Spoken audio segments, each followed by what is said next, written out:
Kalau dari sudut pandang akademisi nih, Bung Rocky, gimana menanggapi tentang Lokavore ini, pengembangan pangan desa?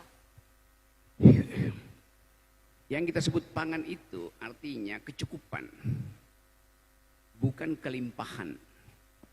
Melimpah pangan artinya sampah.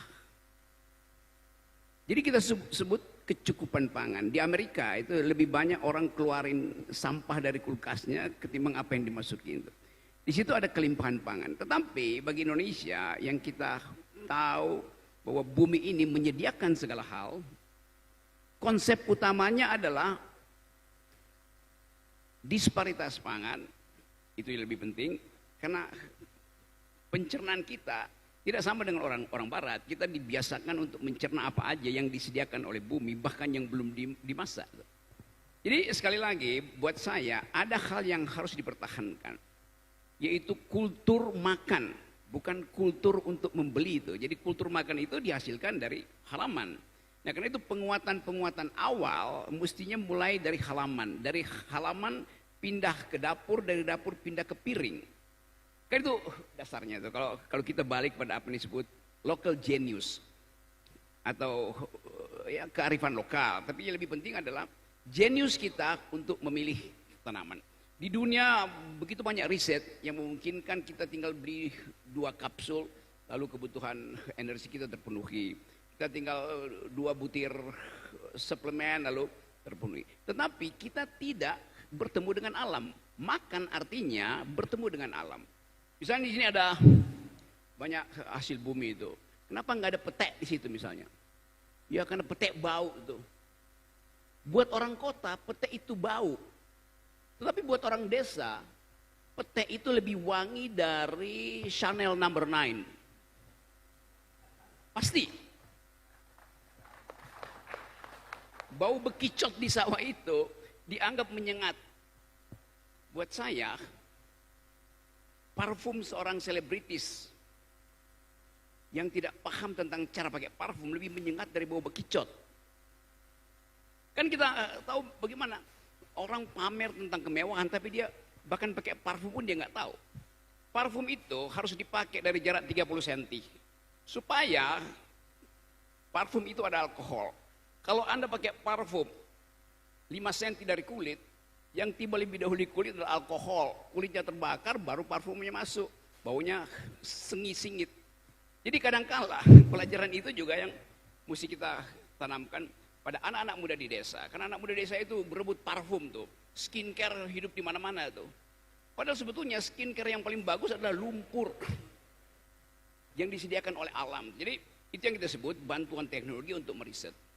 Yang saya khawatirkan adalah desa-desa yang secara digital literarinya itu bagus, tetapi sekarang ada upaya pemerintah untuk menghalangi atau menghambat penggunaan medsos yang bakal tiba di Sumedang, tiba di semua desa terhadap anak-anak di bawah 15 tahun. Di Australia udah ada semacam aturan bahwa anak di bawah 12 tahun, di bawah 15 tahun, bahkan di bawah 12 tahun tidak boleh main medsos.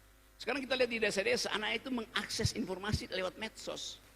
Akibatnya otaknya terhubung dengan kota, padahal kakinya ada di sawah.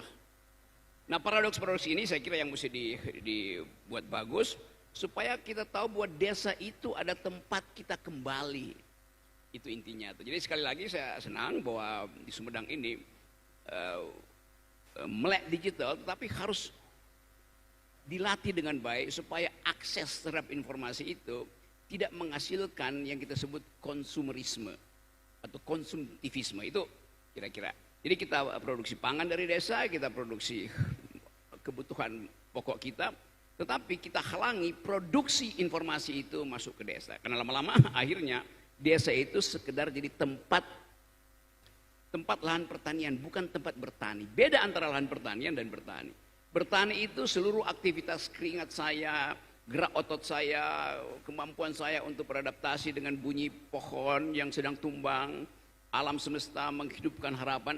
Itu satu lokasi yang kita sebut sebagai kesiapan manusia untuk bertemu dengan alam semesta. Jadi di Sumedang ini ya saya lihat tersedia semua hal. Jadi mungkin sebelum Tuhan menciptakan surga, dia dulu punya KTP di Sumedang. Tepuk tangan dong untuk Bung Rocky. Jadi tadi yang saya tangkap, pangan itu pertama buat kecukupan ya, bukan kelimpahan. Kecukupan tuh. Jadi konsep berkecukupan artinya yang dibutuhkan oleh tubuh biologis kita dipenuhi oleh alam. Yang berlebihan itu pasti jadi sampah. Kan itu prinsipnya kan. Kita makan untuk sesuatu yang menghidupkan harapan bahwa besok kita akan makan tuh. Tapi kalau kita berpikir kita makan hari ini supaya minggu depan kita masih ada makan, maka kita timbun makanan. Begitu timbun makanan, fermentasi terjadi dalam 24 jam, dia langsung jadi sampah tuh. Nah itu pengaturan itu bisa dibantu oleh teknologi itu. Wah, jumlah energi, kalori kita, protein, berapa, supaya kita tidak mengambil melebihi yang disediakan oleh bumi.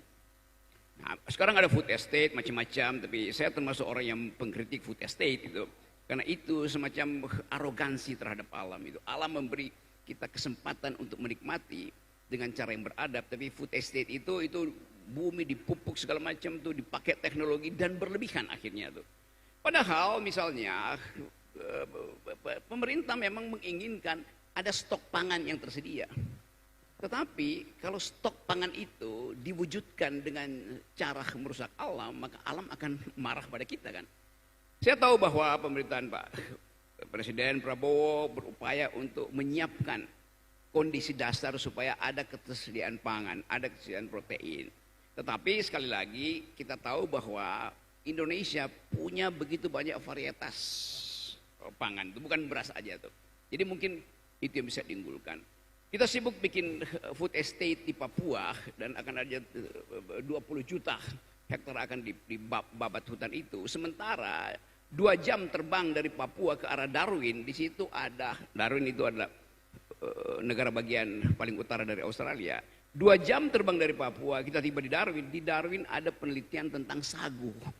Lama-lama bahannya nggak ada karena sagunya dipapas di Papua kan.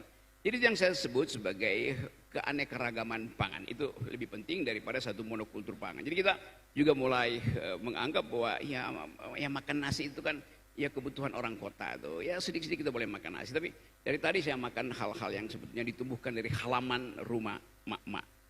Tidak mungkin padi itu dari halaman rumah. Tapi pangan yang tersedia di kita itu didasarkan pada keinginan kita untuk menghemat energi produktivitas kita sambil membayangkan bahwa hidup sehat itu adalah pertaruhan peradaban. Oke, boleh tepuk tangannya dong untuk Bung Rocky.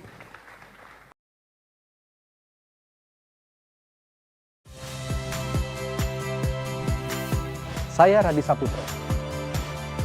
Saksikan program-program Kompas TV melalui siaran digital, pay TV dan media streaming lainnya. Kompas TV, independen, terpercaya.